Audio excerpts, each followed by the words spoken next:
Hello friends, welcome back to my channel. ಎಲ್ಲರೂ ಹೇಗಿದ್ದೀರಾ? ಚೆನ್ನಾಗಿದ್ದೀರಾ? ನಾನು ಚೆನ್ನಾಗಿದ್ದೀನಿ.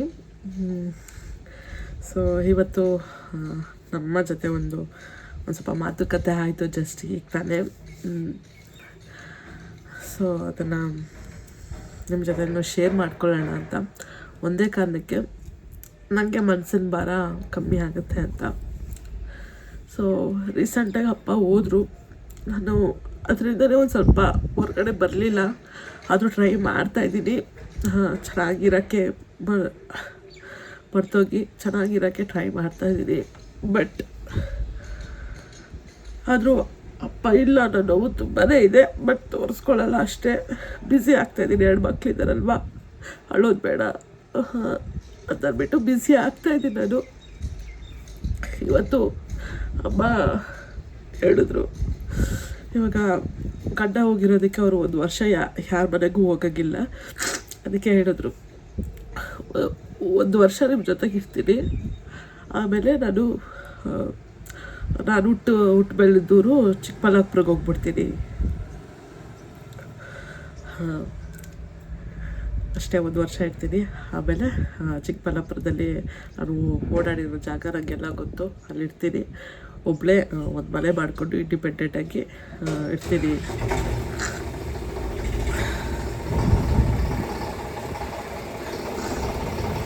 ಇದು ಅಪ್ಪ ಬದುಕಿದಾಗಿದ್ದ ಒಂದು 2-3 ವರ್ಷದಿಂದ ಬರ್ತಾನೇ ಇದೆ. ನಾನು ಒಬ್ಬಳೇ ಬದುಕಬೇಕು, ಅಪ್ಪ ಇದ್ದಾಗೂ ಅಷ್ಟೇ, ನೀವು ಬನ್ನಿ, ಇಲ್ಲಾಂದರೆ ನಾನು ಹೋಗಿ ಒಬ್ಬಳೇ ಬದುಕ್ತೀನಿ ಅನ್ನೋದು ಅಪ್ಪ ಇದ್ದಾಗಿದ್ದ ಬಂದಿದೆ. ನಾನು ಅಪ್ಪಗೆ ಹೇಳಿದ್ದೆ, ಅಪ್ಪ ನನಗೆ ಗೊತ್ತು, ನಾಳೆ ದಿವಸ ನೀನು ಇಲ್ಲ ಅಂದಾಗೂ ಇದೇ ಥರ ಮಾಡ್ತಾರೆ. ನೀನಿದ್ದಾಗಲೇ ಅವ್ರೆಲ್ಲಿ ಹೋಗ್ಬೇಕೋ ಅಲ್ಲಿ ಅವ್ರಿಗೆ ಅಂತ ಒಂದು ಮನೆ ಮಾಡಿಕೊಟ್ಟು ಸೆಟ್ಲ್ ಮಾಡಿಕೊಟ್ಬಿಡು ಅವ್ರನ್ನ. ನಾಳೆ ದಿವಸ ನನ್ನ ಜೊತೆಗಿದ್ದಾಗ ನಾನು ಹೋಗ್ತೀನಿ ಅಂದರೆ ನಾನು ಏನು ಮಾಡೋಕ್ಕಾಗಲ್ಲ ಅಂತ ಹೇಳಿದ್ದೆ. ಇಲ್ಲ ನಿಮ್ಮ ಜೊತೆಗೆ ಇರ್ತಾಳೆ ಬಿಡು ಅಂತ ಹೇಳಿದರು. ಸೊ ಇವಾಗ ನಾನು ಚಿಕ್ಕಬಳ್ಳಾಪುರದಲ್ಲಿ ಒಂದು ಮನೆ ಮಾಡ್ಕೊಂಡಿರ್ತೀನಿ ಅಂತ ಇದ್ದಾರೆ. ಇರಲಿ, ಅಪ್ಪನೂ ಹೋದರು, ಇನ್ನು ಅಮ್ಮನೂ ಇಲ್ಲ ಅನ್ಕೋಬೇಕು. ಇನ್ನು ನನಗೆ ಹೇಳ್ಬೇಕಾದ್ರೆ ಹಿಂದೆ ಮುಂದೆ ಅಂತ ಯಾರೂ ಇಲ್ಲ. ಗಂಡ ಮಕ್ಕಳು ಬಿಟ್ಟು ಇನ್ಯಾರೂ ಇಲ್ಲ. ಅಮ್ಮ ಕಡೆ ನನ್ನ ಕಡೆ ಅನ್ನೋದು ಇನ್ಯಾರೂ ಇಲ್ಲ ಅಷ್ಟೇ. ನನಗೆ ತುಂಬ ಬೇಜಾರಾಗಿದ್ದೇನು ಅಂತಂದರೆ, ಒಂದು ಮಾತು ಹೇಳಿದ್ರು. ನಾನು ಕೇಳಿದೆ, ಸರಿ ಅಮ್ಮ ನೀನು ಒಬ್ಬಳೇ ಇರ್ತೀಯಾ? ಓಕೆ, ಇವಾಗ ವಯಸ್ಸಾಗಿದೆ, ನೆಕ್ಸ್ಟು ನಿನಗೇನಾದರೂ ಹುಷಾರು ತಪ್ಪಿ ಏನಾದರೂ ಎದ್ದೊಳಕ್ಕಾಗ್ದಿರ ಬೆಡ್ ರಿಟರ್ನ್ ಆಯಿತು ಅಂದರೆ ಅವಾಗ ಏನು ಮಾಡ್ತೀಯಮ್ಮ ಅಂತ ಕೇಳಿದೆ. ಅದಕ್ಕೆ ಏನು ಹೇಳಿದ್ರು ಅಂದರೆ, ನಾನೊಂದು ಮನೆ ಕೆಲಸದೊಳಗೆ ಇಟ್ಕೊತೀನಿ ಅಂದರು. ನನಗೇನು ಅನ್ನಿಸ್ತು ಅಂದರೆ, ಓಕೆ, ಅದು ಯಾರೋ ಮನೆ ಕೆಲಸದ ಮೇಲಿರೋಂತಹ ನಂಬಿಕೆ ತಂದು ಸಾಕಿರೋ ಮಗಳ ಮೇಲಿಲ್ವಾ? ನಾನು ನೋಡ್ಕೊಳ್ಳಲ್ಲ ಅಂತ ಹೇಳಿಲ್ಲ, ನಮ್ಮಪ್ಪನ ನೋಡ್ಕೊತೀನಿ ಅಂತ ಹೇಳಿದ್ದೀನಿ. ಅದು ಯಾರೋ ಕೆಲಸದವ್ರ ಮೇಲಿರೋ ನಂಬಿಕೆ ಮಗಳ ಮೇಲೆ ಇಲ್ಲ ಅಂದರೆ 25 ವರ್ಷ ಆಯಿತು ಫ್ರೆಂಡ್ಸ್. ನನ್ನ ತಂದು ಸಾಕಿ ಮದುವೆ ಆಗಿ ನನ್ನ ಜೀವನ ನೋಡ್ಕೊಳ್ಲಿಲ್ಲ, ಅವ್ರನ್ನೂ ಜೊತೆಗಿರಿಸ್ಕೊಂಡೆ. ಅವ್ರಿಗೂ ವಯಸ್ಸಾಗಿದೆ, ಇನ್ನು ಯಾರೂ ಇರಲ್ಲ. ಕೇಳಿದೆ, ಇರ್ತೀರಾ ನನ್ನ ಜೊತೆಗೆ ಮದುವೆ ಆದಮೇಲೆ? ಅಪ್ಪ ಹೋದರು, ಅವಾಗ ಅಮ್ಮನೂ ಹೋದರು. ಇಲ್ಲದಿದ್ದರೆ ನನ್ನ ದಾರಿ ನಾನು ನೋಡ್ಕೊಂಡು ಬರ್ತಾಯಿದ್ದೆ. ಸಾಕಿದ ಮಗಳ ಮೇಲೆ ನಂಬಿಕೆ ಇಲ್ಲ, ಅದು ಯಾರೋ ಕೆಲಸದವ್ರ ಮೇಲೆ ನಂಬಿಕೆ ಇದೆ ಅಂದರೆ ನಾನು ಏನು ಹೇಳಬೇಕು? ನನಗೆ ಅದು ತುಂಬ ಹರ್ಟಾಗೋಯ್ತು.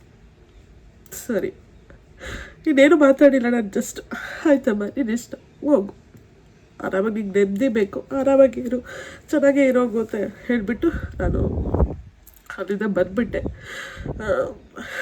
ನನಗೆ ಗೊತ್ತಾಗ್ತಾಯಿದೆ ನನ್ನ ಯೋಗ್ಯತೆ ಅಂತ ನನಗೆ ಗೊತ್ತಾಗ್ತಿದೆ. ದುಡ್ಡು ಕೊಟ್ಟು ಕೆಲಸದವ್ರ ಮೇಲೆ ನಂಬಿಕೆ ಇಡ್ತಾರೆ, ಓಕೆ ಸರಿ, ಕೆಲಸದವ್ರ ಮೇಲೆ ನಂಬಿಕೆ ಇಡಿ, ಮಗಳ ಮೇಲೆ ನಂಬಿಕೆ ಬೇಡ. ನಾನು ಇವಾಗ ಈ ಕ್ಷಣ ಡಿಸೈಡ್ ಆಗಿಬಿಟ್ಟೆ, ಅಪ್ಪ ಇಲ್ಲ, ಇನ್ನು ಅಮ್ಮನೂ ಇಲ್ಲ, ಇನ್ನು ನನಗೆ ಅಂತ ಯಾರೂ ಇಲ್ಲ. ಗಂಡ ಮಕ್ಕಳು ಅಂದ್ಕೊಂಡು ಇದ್ಬಿಡ್ಬೇಕಷ್ಟೇ. ನನಗೆ ಹೇಳ್ಬೇಕಂದ್ರೆ ನನ್ನ ಗಂಡನಿಂದನೂ ಅಷ್ಟೊಂದು ಸರಿಯಾದ ಪ್ರೀತಿ ಅದು ಸಿಗ್ತಾ ಇಲ್ಲ. ಸ್ವಲ್ಪ ನಮ್ಮಿಬ್ಬರ ಮೇಲೂ ಸ್ವಲ್ಪ ಇದಿದೆ, ಕೆಲವೊಂದು ವಿಷಯದಲ್ಲಿ ಮನಸ್ತಾಪಗಳಿದ್ದಾವೆ. ಇನ್ನಷ್ಟೇ ನನ್ನ ಮಕ್ಕಳು ಅಂದ್ಕೊಂಡಿರ್ಬೇಕಷ್ಟೇ, ಇನ್ನೇನಿಲ್ಲ. ನನ್ನ ಮಕ್ಕಳಂತೂ ನನ್ನನ್ನೇ ನಂಬ್ಕೊಂಡಿದ್ದಾವೆ, ಅವ್ರಿಗೋಸ್ಕರ ಬದುಕಬೇಕಷ್ಟೇ. ನಾನು ಅಷ್ಟೇ ನನ್ನ ಲೈಫ್, ಇನ್ನೇನಿಲ್ಲ.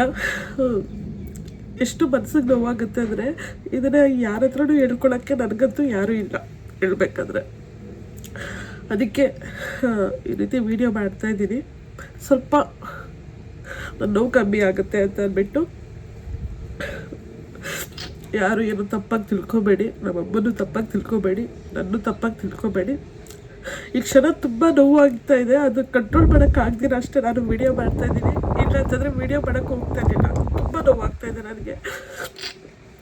ಅದಕ್ಕೆ ನಾನು ವಿಡಿಯೋ ಮಾಡ್ತಾಯಿದ್ದೀನಿ. ಇಲ್ಲಾಂತಂದರೆ ನನಗೆ ನಿಜವಾಗ್ಲೂ ಹತ್ಕೊಂಡು ವಿಡಿಯೋ ಮಾಡಬೇಕು ಯೂಟ್ಯೂಬಲ್ಲಿ ಅನ್ನೋದೆಲ್ಲ ಏನೂ ಇಲ್ಲ. ನಿಮ್ಮ ಹತ್ರ ನಾನು ಇಷ್ಟು ದಿವಸ 2 ವರ್ಷದಿಂದ ನಾನು ಪ್ರತಿಯೊಂದು ಹೇಳ್ಕೊಂಬಂದಿದ್ದೀನಿ. ಅದಕ್ಕೆ ಈ ನೋವು ಕೂಡ ನಾನು ನಿಮ್ಮ ಹತ್ರ ಶೇರ್ ಮಾಡ್ಕೊತಾ ಇದ್ದೀನಿ ಅಷ್ಟೇ. ಅವ್ರವ್ರ ಲೈಫ್ ಅಲ್ವಾ ಫ್ರೆಂಡ್ಸ್, ಅವ್ರು ನೆಮ್ಮದಿಯಾಗಿ ಚೆನ್ನಾಗಿ ಬದುಕಬೇಕು, ಸಂತೋಷವಾಗಿ ಅಂದ್ಕೊತಿದ್ದಾಗ ನಾವು ಬಲವಂತವಾಗಿ ಇಟ್ಕೋಬಾರ್ದು, ಅದು ಬೇರೆ ಅರ್ಥಗಳೇ ಬರುತ್ತೆ.